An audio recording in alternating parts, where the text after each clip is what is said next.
Assalamualaikum warahmatullahi wabarakatuh. Waalaikumsalam warahmatullahi wabarakatuh. Oke, jadi pada hari ini kami akan mempresentasikan tentang materi yaitu massa jenis dan tekanan dan gaya hidrostatis. Dan sebelum kita masuk ke materinya, izinkan kami untuk memperkenalkan diri kami masing-masing. Mulai dari diri saya. Nama saya Muhammad Hendar Ahmad. Nama saya Dafam dan Burhan. Saya Sukma Idris. Saya Farah Pilisani. Saya Chelsea Lorencia. Oke, langsung aja masuk ke pembahasan. Baik teman-teman, di sini saya akan menjelaskan tentang apa itu massa jenis. Massa jenis adalah suatu ukuran untuk menunjukkan kepadatan suatu partikel atau seberapa besar massa setiap satuan volume.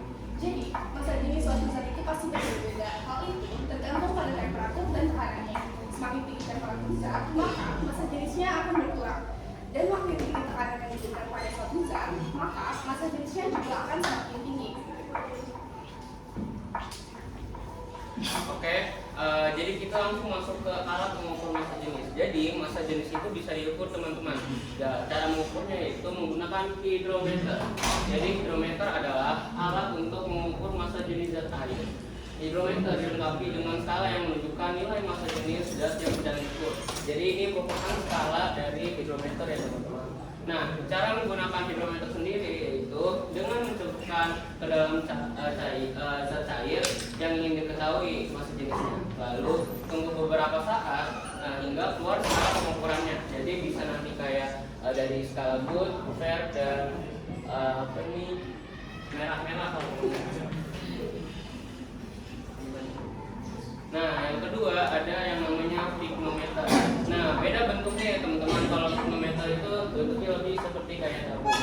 Nah, pignometer adalah alat untuk mengukur massa jenis zat untuk menentukan massa jenis zat cair maupun zat serbuk seperti butiran pasir di pantai. Nah, cara menggunakan pignometer sendiri yaitu terbilang mudah, yaitu dengan memasukkan zat cair ke dalam tabung kaca berukuran yang kecil, yang ini ya teman-teman. Terus habis itu yang dilengkapi dengan sumbatan yang sangat ketat. Lalu menimbang massa pignometer yang sudah berisi zat tersebut. Nah, setelah ditimbang nanti hasilnya bakal ketahuan teman-teman. Oke, lanjut saja. Di sini saya akan menjelaskan kenapa massa jenis dalam kehidupan sehari-hari. Yang pertama, air dan minyak tidak bisa bercampur. Kenapa? Karena air dan minyak memiliki massa jenis yang berbeda. Air memiliki massa jenis yang lebih berat dibanding minyak. Jadinya ketika kita punya suatu bejana, kita masukkan air dan minyak, itu air yang akan berada di bawah, lalu minyak yang ada di atasnya. Lalu yang kedua, kapal laut tidak tenggelam. Meskipun kapal laut terbuat dari logam berat, tapi kapal laut memiliki volume logam udara yang besar di dalamnya. Itulah yang membuat massa jenis kapal laut itu menjadi lebih ringan dibanding lautan, sehingga kapal laut itu bisa mengapung dan tidak tenggelam. Lalu yang ketiga, balon helium bisa terbang karena gas helium itu memiliki massa jenis yang lebih ringan dibandingkan udara. Karena lebih ringan, maka gas helium itu membuat balon terbang ke atas yang membuat balon itu melayang dan melayang.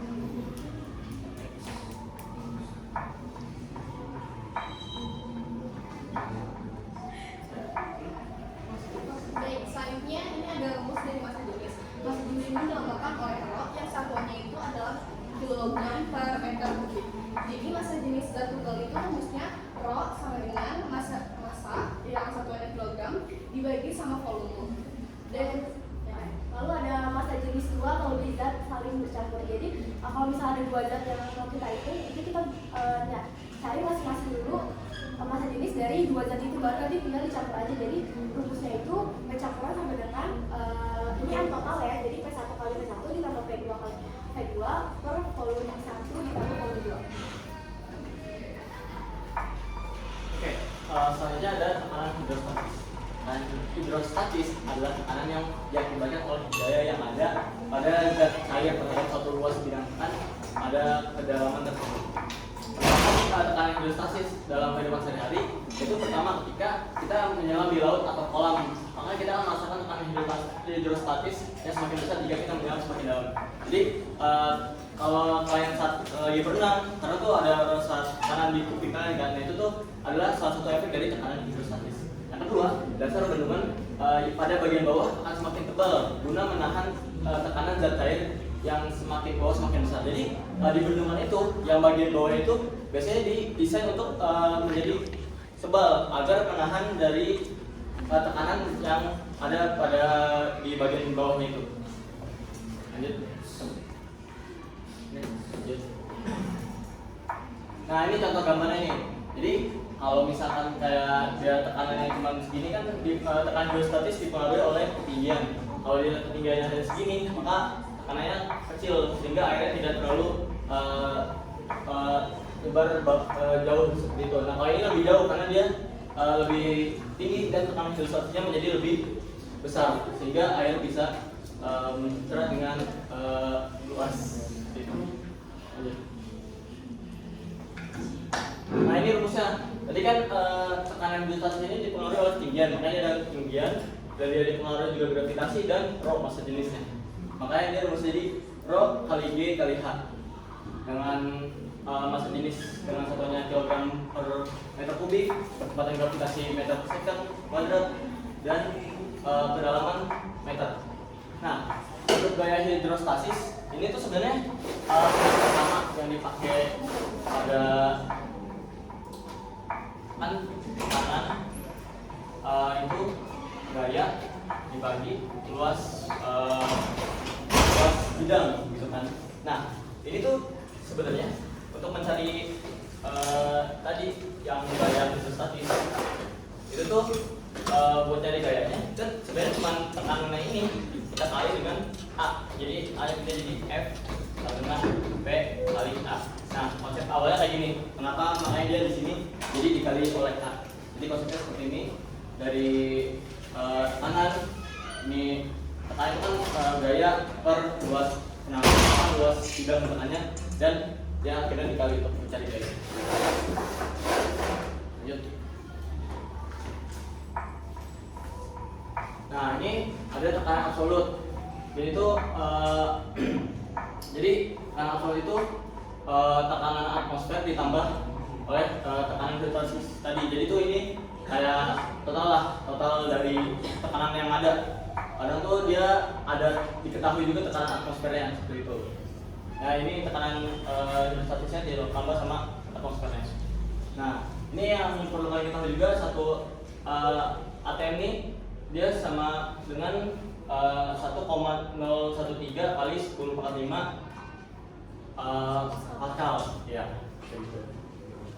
Nah untuk yang ini tekanan hidrostatis beberapa fluida tidak saling campur, itu tinggal ditotalkan saja semua tekanan yang ada gitu. Oke, lanjut. Oke, untuk selanjutnya kita akan masuk ke sesi lagi. Yang soal pertama ini merupakan soal yang membahas tentang konsep sistem tekanan hidrostatis biasa. Dimana kita lihat di soal di sini ini udah lengkap, dimana kedalamannya sudah ada, massa jenisnya sudah ada, gravitasinya sudah ada. Kalau misalnya datanya sudah kita ketahui semua, maka step selanjutnya tinggal kita masukin aja ke rumusnya. Tekanan hidrostatis adalah massa jenis dikali dengan gravitasi dikali dengan tinggi. Kita masukin di situ massa jenisnya 1000, gravitasinya 10 dan kedalamannya 2, maka di sini akan jadi 20 kali 1000 atau 20.000 Newton. Pas. Sorry. Oke, itu untuk soal yang pertama yang merupakan basic dari tekanan hidrostatis.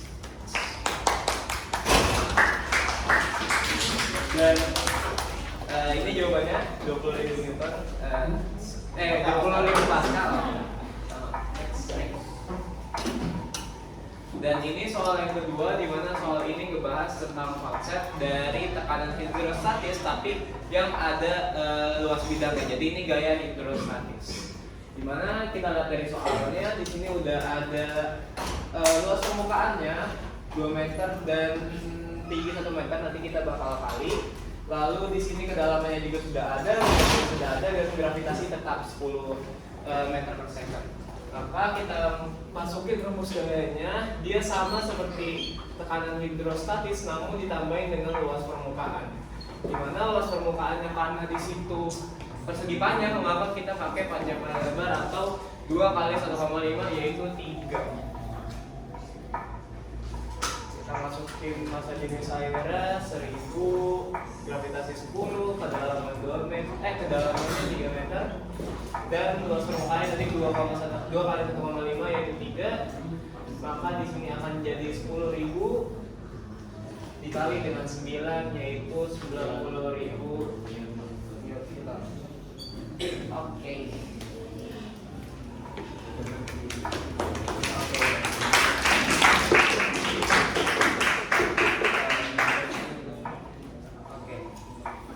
Mungkin dari teman-teman semua bakal ada pertanyaan mengenai pemaparan dari kelompok kami.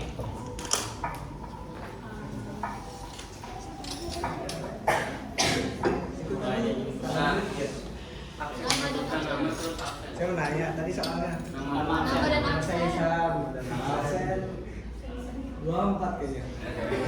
Nanti lihat. Ya, nama Tadi soal tadi yang coba dulu. Soalnya. ya itu kan soalnya segi panjang, memiliki lebar 2 dan tinggi 1,5. Itu nggak ada panjangnya. Emang lebar sama tinggi doang. Ya, Kan karena salah. di soal ini posisinya tuh pintunya kayak gini ya, Pak Gas. Jadi ya, jadi pintunya tuh udah posisinya tuh seperti kayak gini. Oh yang Mungkin yang sebenarnya itu ada gambarannya, cuman kita nggak bisa insert ininya. jadi yang di bawah itu lebarnya. Iya, jadi sebenarnya ada gambarnya kayak pintu gini. Jadi kita makanya lebar.